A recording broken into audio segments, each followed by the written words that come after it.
Okay, so we're just going to give you a little bit of nutritional background here. So what are the natural options? Minerals, vitamins, and supplements. So that's what we're going to talk to you about a little bit today, and then I'll get into some other stuff at the end of it. But I want to share with you just a little bit of information as we go through this: natural options, supplements. So where do the minerals in most supplements come from?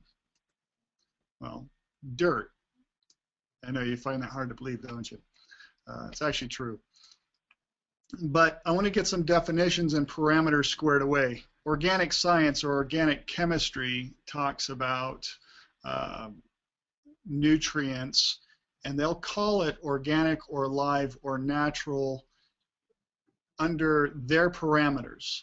And I'm going to tell you at the end of this that my parameters are a little bit different. So I want to make sure that we have our definitions correct, because I'm going to share with you their definitions, and that's going to lead in, and then I'll discuss a little bit about mine, and so that we understand each other on when I'm talking about a live nutrient or a live mineral or a live vitamin. I want you to understand what I'm talking about and not associate it with something that I disagree with.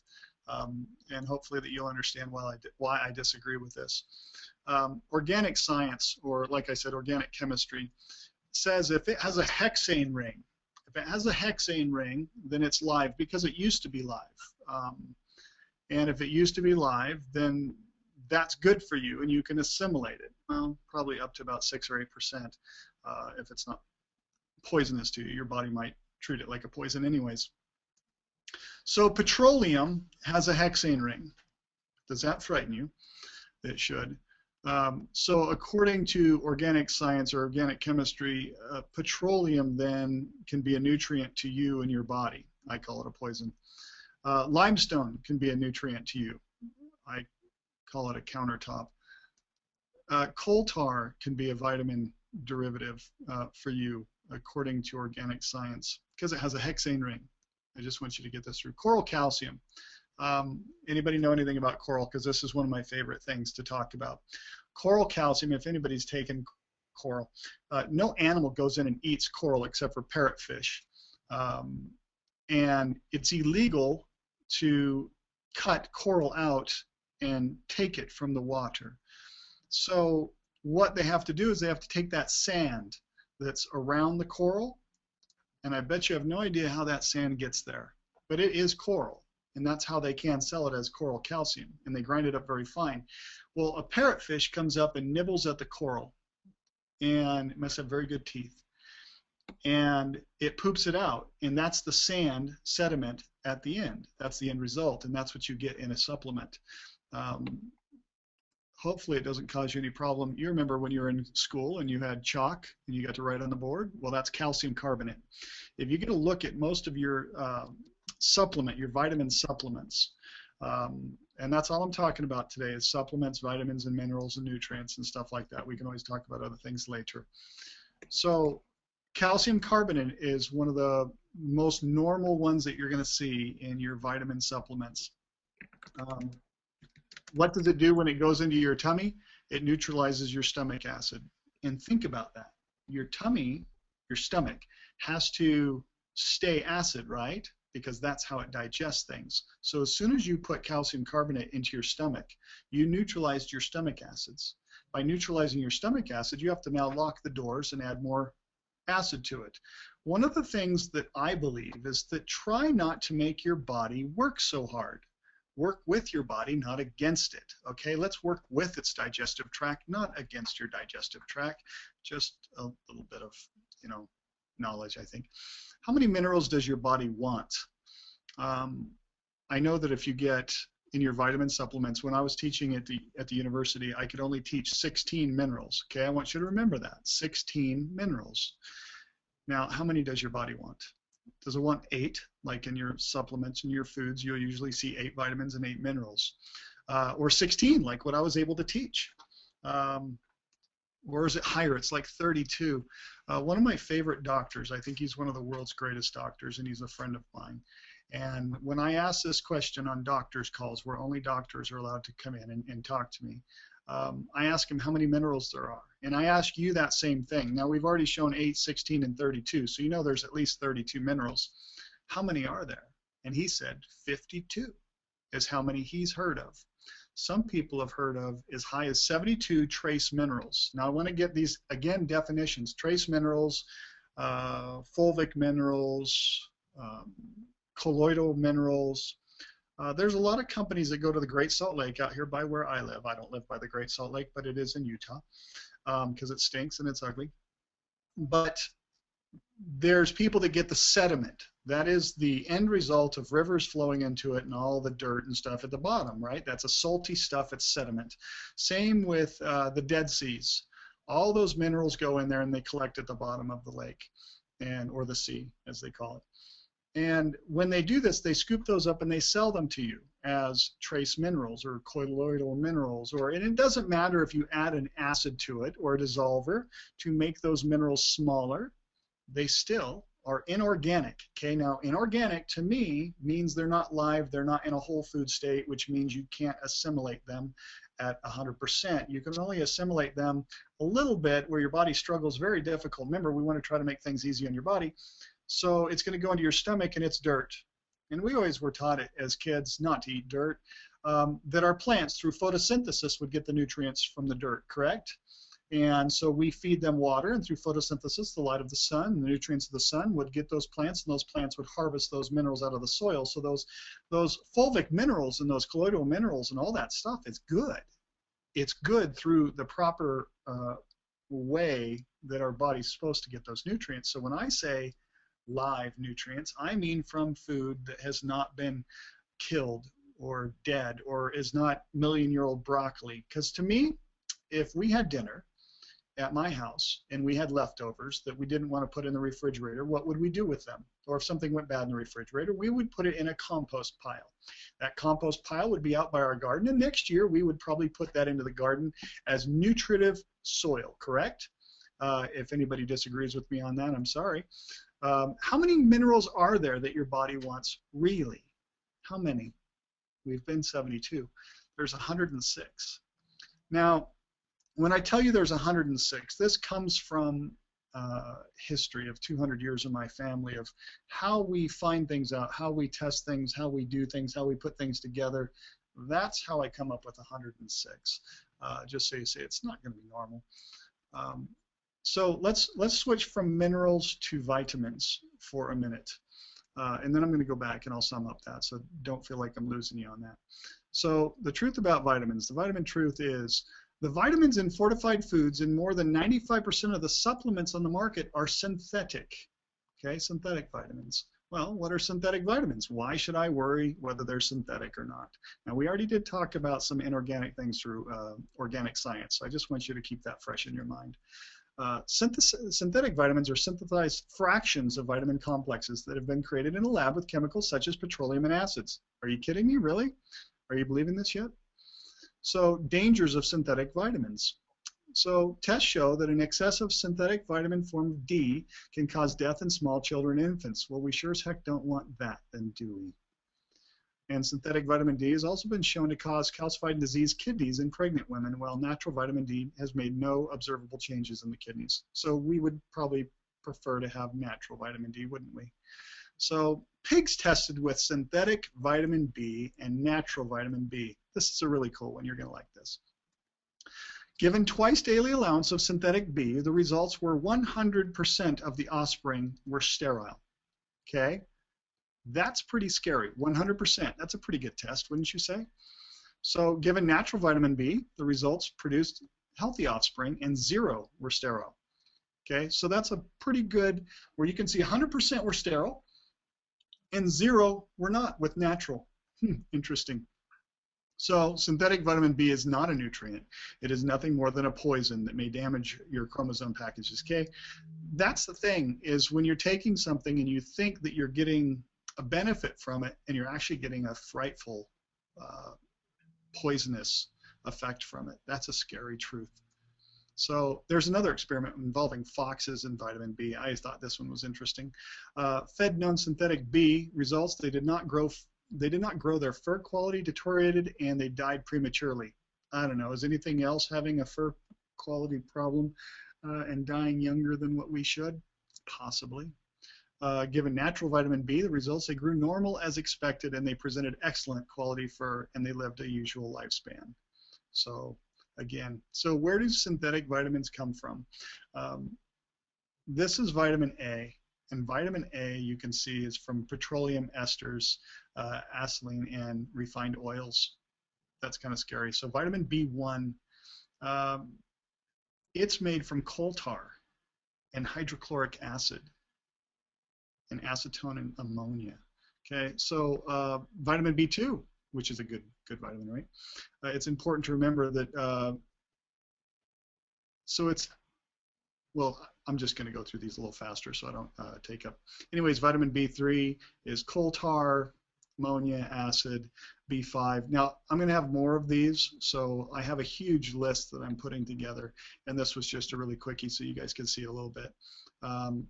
B5 with formaldehyde, B6, hydrochloric acid, formaldehyde, and petroleum esters, B9, just petroleum and derivatives, coal tar and B10, your PABA, God, scary stuff. B12 made with formaldehyde.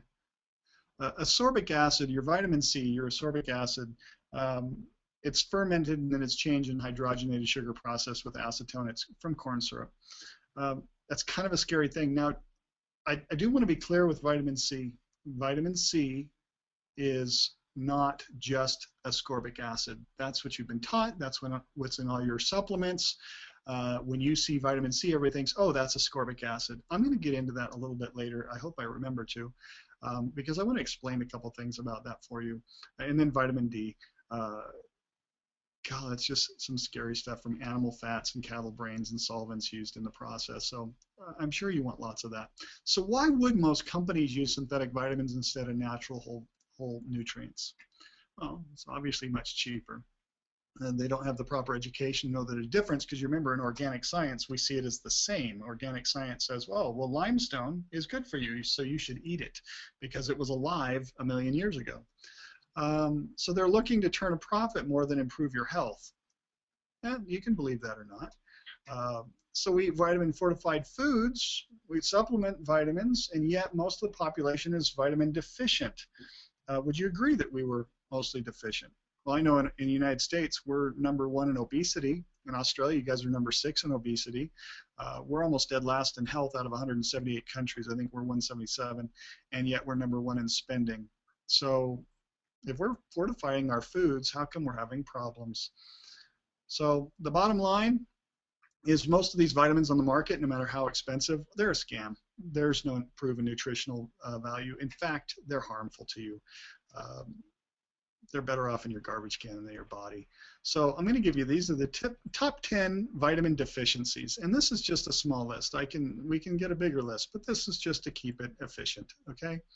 So vitamin B1 deficiency. Well, the disease is beriberi, but also weight loss, weakness, pain, irregular heart rate, heart failure, death. But nobody's having those kind of problems these days, are they? No, heavens no. Vitamin B2, cracked lips, throat swelling, bloodshot eyes, low red blood cell. You know, nobody has that problem. B3, pellagra is actually the disease. Diarrhea, dermatitis, dementia, of course, death. Vitamin B5, numb sensations, pins, needles, limbs falling asleep. B7, hair loss. Nobody's having hair loss problems, are they? Anemia, mental conditions. Nobody has mental conditions. Drowsiness, rashes, and depression.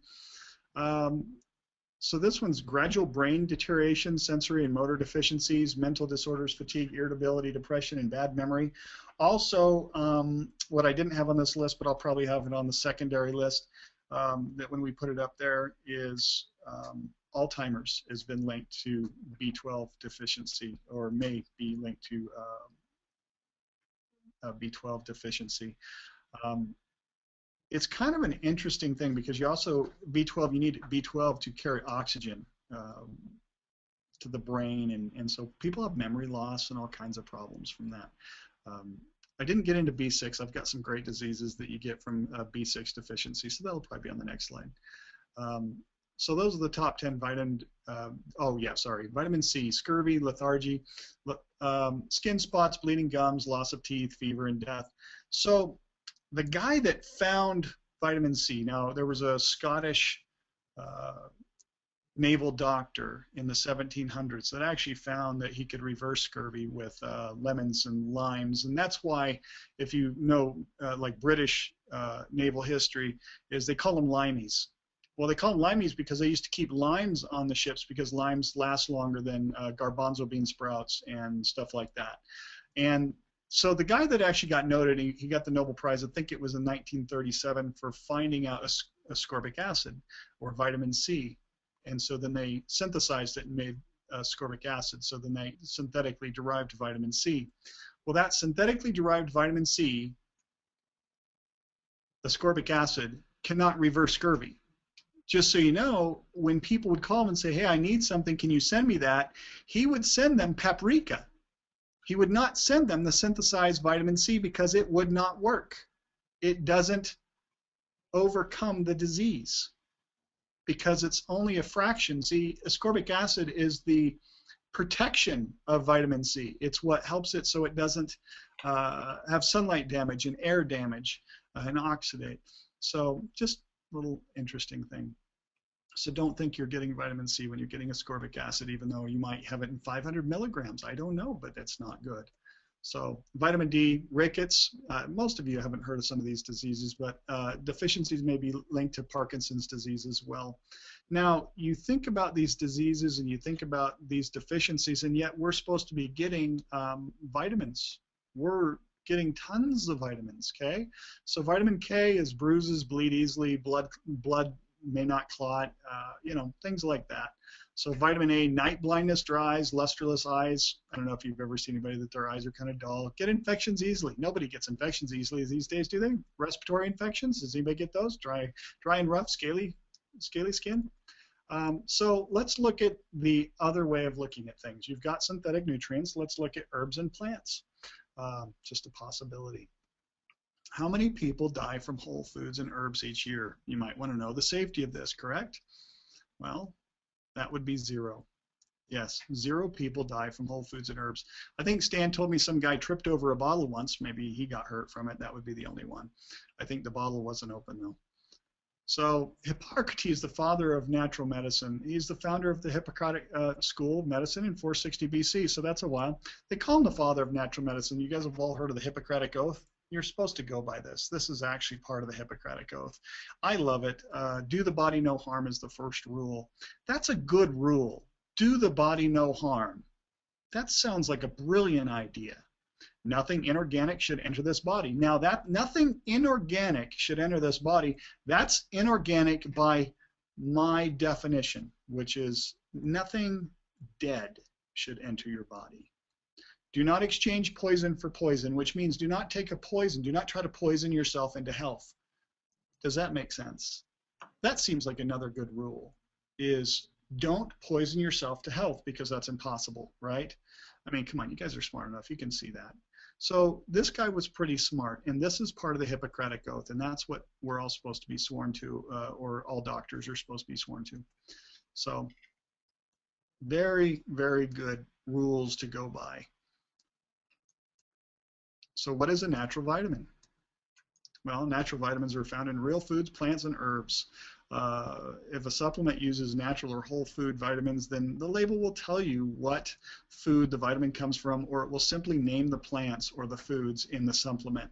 A lot of times you won't put, like you get vitamin B12 from wheatgrass sprouts, because, well, that would be only a partial part of the vitamin B12 that you needed. But they won't tell you that a lot of times because they just want to have a whole food supplement, and that way you don't have the problems getting it into countries and things like that, because then they have to have you list them, and it becomes a big pain in the butt. So how do we get enough natural nutrients in our diets for our bodies to maintain proper condition for proper health, function, and healing? Because that's really what you want, right? Well, items the body needs to sustain optimum health would be as follows. all the vitamins in natural whole food in herbal form, all the minerals in an organic live form. Okay, so there again, here's the definitions. All of the vitamins in a natural whole food form and an herbal form. So that would be in a live form that your body can assimilate 100%. Minerals in the same form, in a live form. Okay, can't be killed, can't be heated, can't, you know, no death. We're not going to, death begets death, right? So all the trace elements, all the omega-3, 6, and 9 fatty acids, all the enzymes, coenzymes, and apoenzymes, all of the amino acids. This is an interesting one. I love the amino acids because we have names for 23 amino acids. So you think if I give you 23 amino acids that we can grow off molds and stuff like that, then you would be getting all of your amino acids, which means you would have a complete protein, correct? Okay, well, that's not correct. There's actually 23,000 amino acids we know that are in our life, but we only have names for 23 of them. Okay, we have to stop thinking that we know everything. Okay, and so if there's 23,000 amino acids, I can't possibly build you a protein because you would be a little bit shy. All of the probiotics and all the enzymes. So here's your true options, really, when it comes down to it. You can have a garden. I think everybody should, and I think you should eat out of it because then at least you know you're getting good food from your area that builds up an immunity to the problems in your area, and a garden's the best way to go, and fruit trees. Homemade foods. Not talking about going to the store and buying a lasagna and bringing it home and sticking it in the oven. I'm talking about you actually making it with whole foods, whole grains, and real ingredients that you could actually grow. Organic whole foods. Obviously, we don't want pesticides. We don't want the residues on that kind of stuff. We don't want the chemicals. Those are fractionators. So healthy live whole food and herbal supplements. The supplement difference is this. There's almost 200 years of accumulated knowledge handed down through my family for 6 generations. We've developed a very unique system in creating herbal and whole food formulas that are precise in design and function. These formulas work with the natural function of the body and have no negative side effect. If you want to know the rules, that's the rules. The first thing, it has to work with the body and it has to have no negative side effects. And we kind of go back to Hippocrates on that a little bit, don't we? So herbal formulas. These formulas use 1,234 of the safest herbs around the globe. And I do mean around the globe because I go everywhere to have to find these things. Herbs in themselves are built by proper principle inherent in their ingredients. Herbs have all the vitamins, minerals, micronutrients, enzymes to enable the body to execute millions of cellular functions. And there's a lot of things in these that I don't even think we've discovered yet. They're assimilated by the body without side effect. That's another important factor. So critical factors of formulating. A formula built in proper format basically works synergistically to unify all the herbs and elements for its specific function. All of our powerful formulas are designed in fixed proportions of a master herb or herbs or primary herbs in conjunction with supportive herbs and specific elements to draw upon precise results. So a single herb or an improper formulation will never produce the optimum results. So why not a shotgun effect or a single herb? Because I hear a lot of people all the time say, yeah, I take this herb. This is really good. I take this when I start getting a cold or something. Well, this is why. A given therapeutic action may not be obtained by a single herb. The use of a number of them together in a true formula is most beneficial. Do not use a shotgun or what I call a hodgepodge approach, which is stick them all in a bucket, shake them all about, and hope you get something good out of it. Here's a typical formulation, and this is actual scenarios that have happened to me, and people will hand me a bottle and say, what do you think about this? Or, we've manufactured for over 900 different companies, and they'll say, what do you think about this formula? And so this is how I've gone through it, and this is actually a real thing that happened.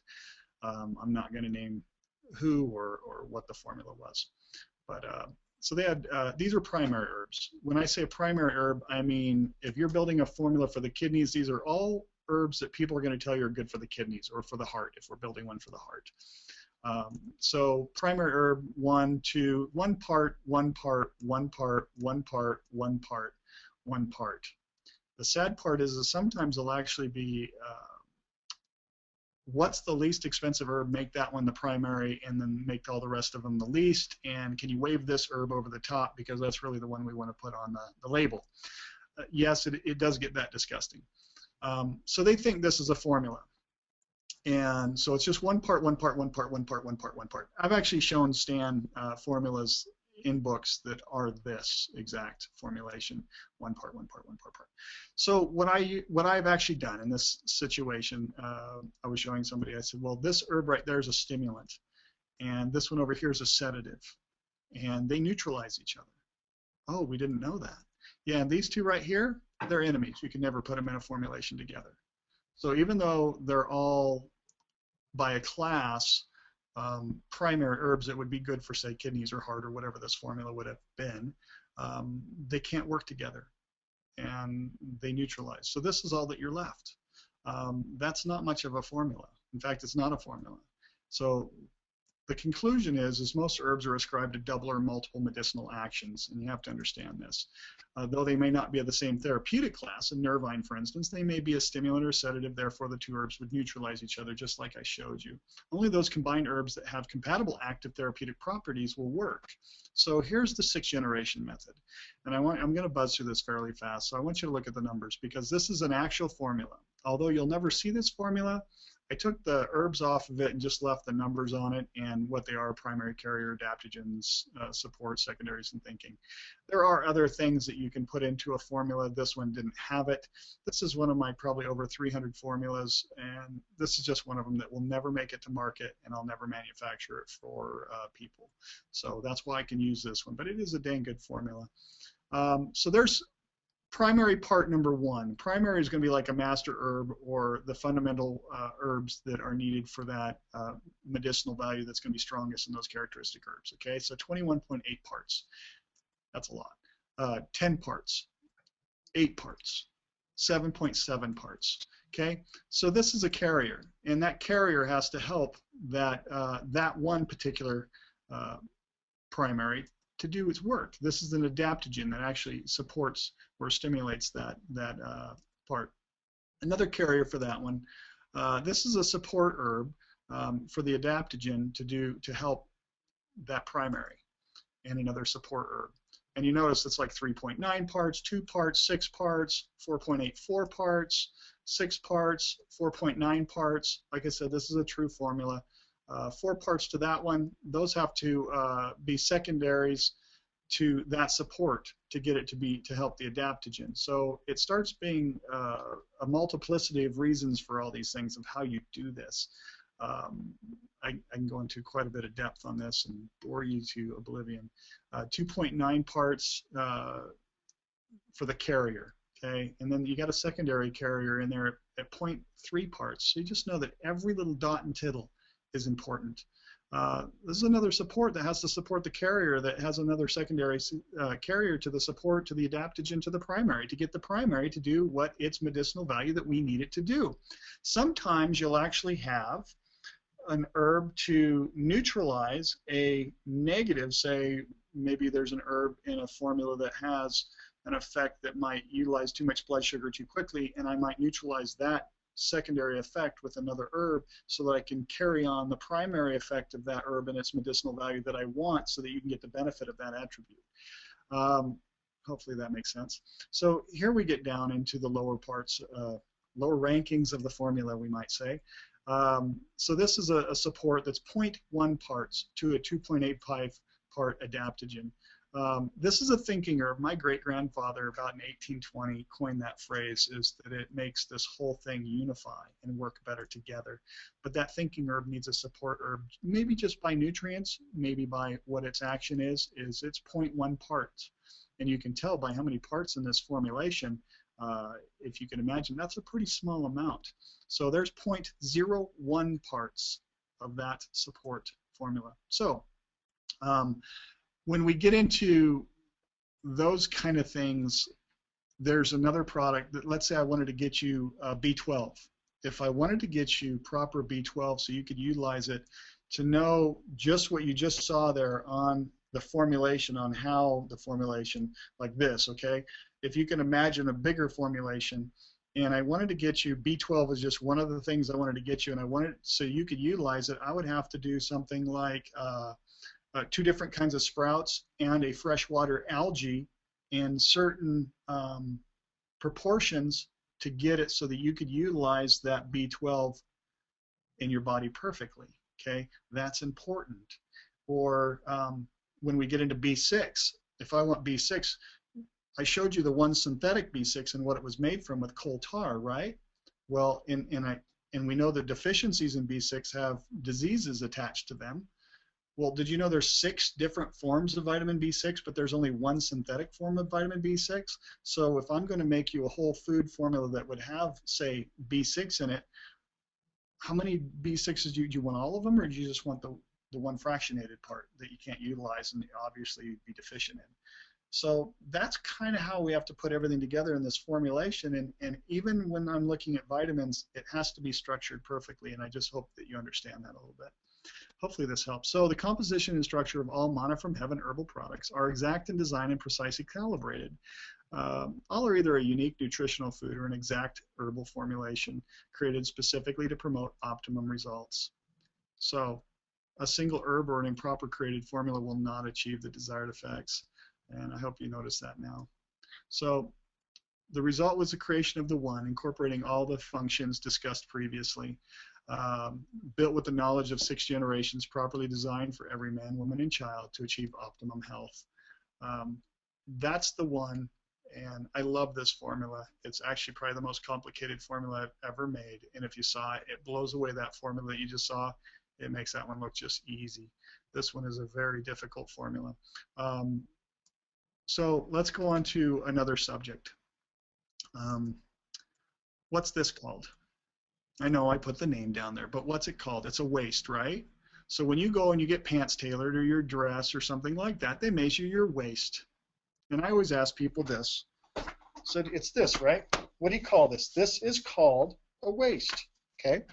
So I want you to know, hope you guys can see me. If you can't see me, then I just patted my tummy for no reason. This is also called a waist. I know it's spelled differently, but it's also called a waist, okay? And they're similar that way. They're both garbage receptacles, okay? If you kept that garbage can, that W-A-S-T-E, in your kitchen all week long and did not take it out, would it stink up your house? Yes. If you kept garbage in this waist around your tummy, would it stink up your house? Well, yeah, I think it would. And, you know, people with bad breath and bad body odor, I think it's notorious. So, your health begins in the colon. Many colons are a bit backed up, you would say.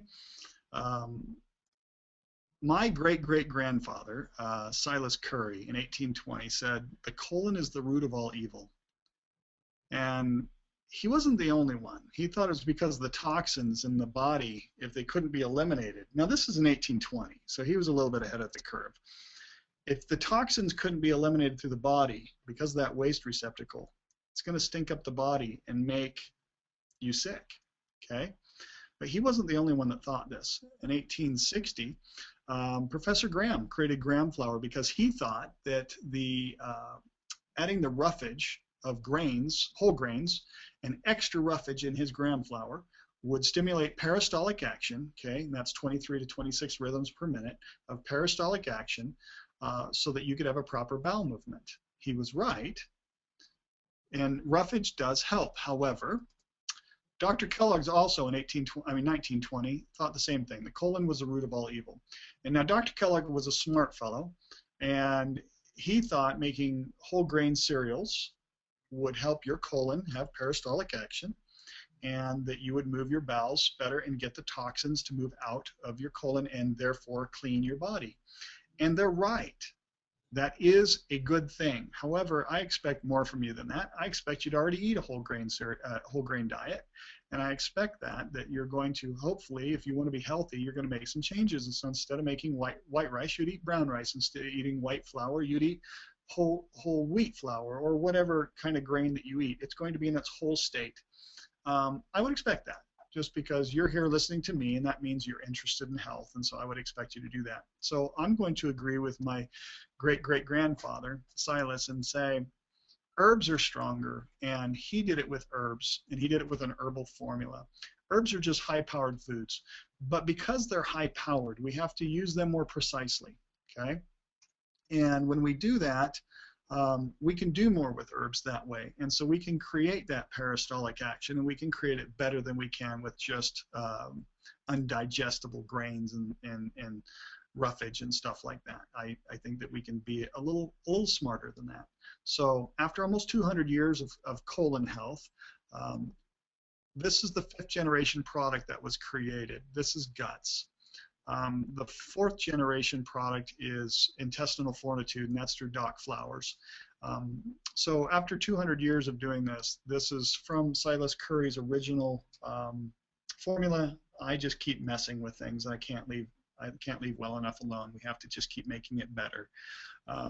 The reason of these products is to not just create peristaltic action, but to tone the bowels. Any girls that have pooches or guys that have bellies, we want to tone those bowels back to their proper size. We want you to have a flat tummy.